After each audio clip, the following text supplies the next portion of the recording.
On January 12, 2004, a 34-year-old software engineer named Owen Rooney walked into his office building in Austin, Texas at 7:52 a.m. He never walked out. His car remained in the parking garage for 6 days before anyone thought to check it.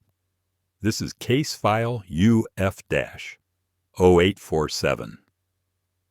Owen Rooney worked for Datatech Solutions, a mid-sized software company occupying 3 floors of a commercial building on Research Boulevard.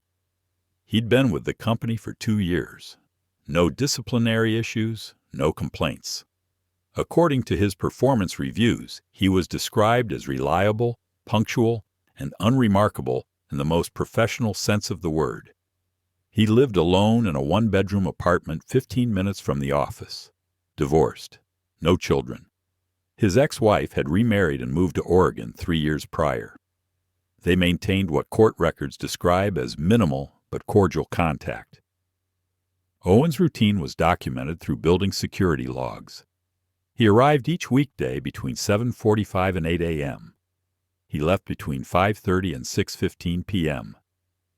On January 12th, the entry log shows his ID badge was scanned at the lobby turnstile at 7:52 a.m. There is no exit scan. The building used a standard corporate security system. Employees badged in. Badging out was optional, but encouraged. Many people, including Owen, rarely bothered. For the first 3 days after January 12th, no one reported him missing.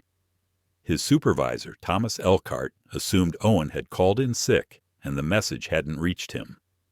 The company had recently upgraded its phone system and missed messages were common.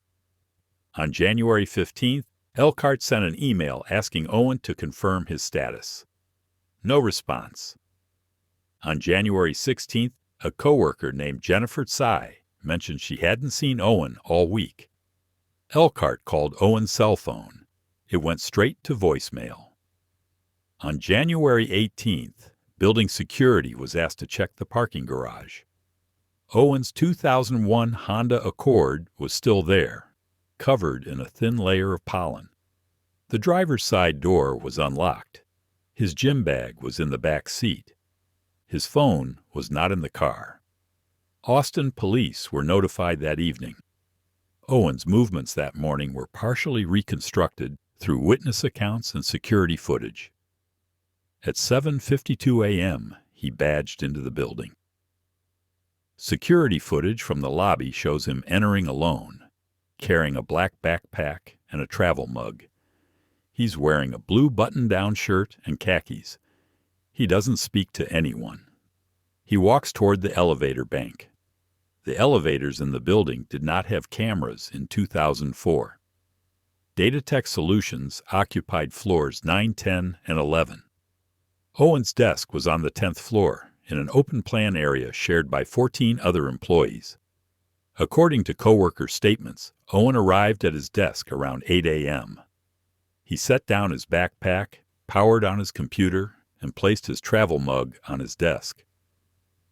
At approximately 8:20 a.m., he told a coworker he was going to grab something from the supply room. He did not return. The supply room was located at the far end of the 10th floor, past a hallway lined with smaller conference rooms and a break area. It was approximately 12 feet by 10 feet. Shelves stocked with standard office materials. One frosted glass window that didn't open. A single overhead light. No cameras. Jennifer Tsai stated she passed the hallway around 8:30 a.m. and did not see Owen. The door to the supply room was closed, which was typical. No one recalls seeing Owen after 8:20 a.m. His computer remained on all day. His screensaver activated at 8:35 a.m., according to IT logs.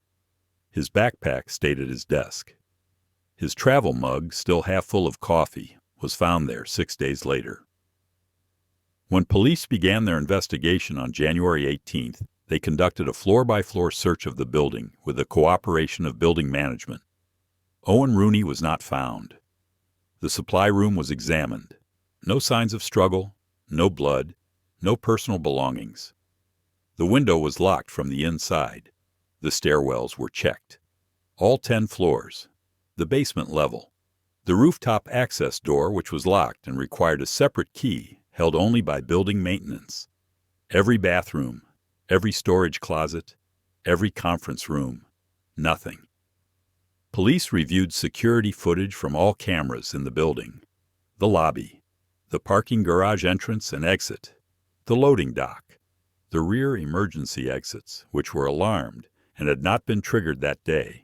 Owen Rooney appeared in exactly one frame, entering the lobby at 7:52 a.m. There is no footage of him leaving. Owen's cell phone records were subpoenaed.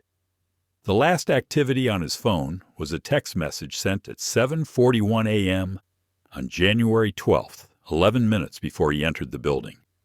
The message was sent to his ex-wife. It read, "Thanks for the update. Hope everything goes well." She confirmed she had sent him a message the night before, letting him know she was expecting her first child with her new husband. After 7:41 a.m., Owen's phone never connected to a cell tower again. It was never recovered. Detectives interviewed everyone who worked on the 10th floor, then the 9th, then the 11th. No one reported seeing anything unusual that morning. No one heard a commotion. No one noticed Owen leaving the building, though several people admitted they wouldn't necessarily have noticed. The office was busy. People came and went. Building maintenance was questioned. Had any repairs been done that day? Any service calls? Any contractors in the building?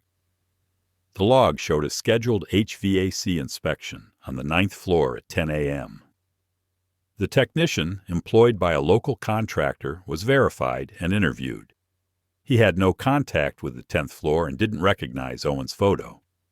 No other service calls were logged. Detectives searched Owen's apartment with a warrant. It was neat, organized. Bills were paid. No note. No indication of plans to leave. His passport was in a desk drawer. His bank accounts showed no unusual activity before January 12th. After January 12th, there were no transactions. His ex-wife was cooperative and visibly distressed. She stated they had parted on good terms and had no reason to believe Owen was in any kind of trouble. Friends described him as introverted but stable. He played chess online. He read science fiction novels.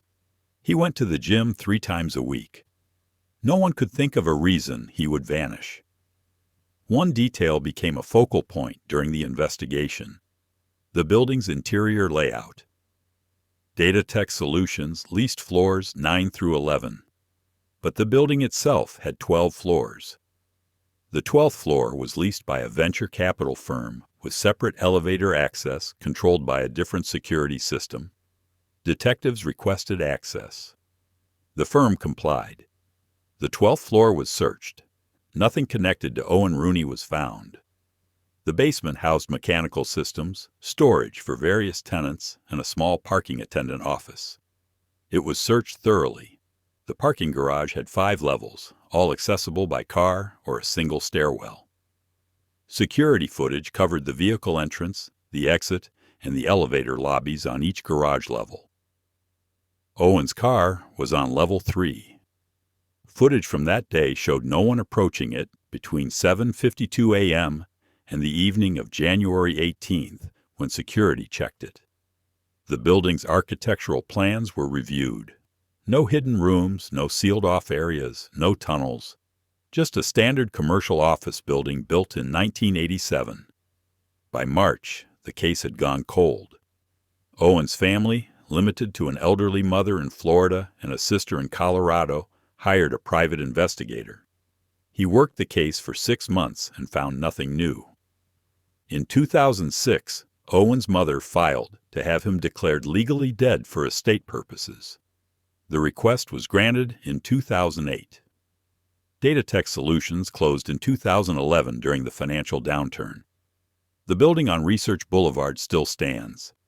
It's now occupied by a medical billing company and a law firm. No human remains have ever been found in the building or on the property. No credible sightings of Owen Rooney have been reported. In 2015, a true crime podcast covered the case. It generated brief online interest but no new leads. The Austin Police Department lists the case as open but inactive. There are details in this case that remain missing. The security footage from the 10th floor hallway, if it existed, was never mentioned in the police report. Some commercial buildings in 2004 did not install cameras on tenant floors due to cost.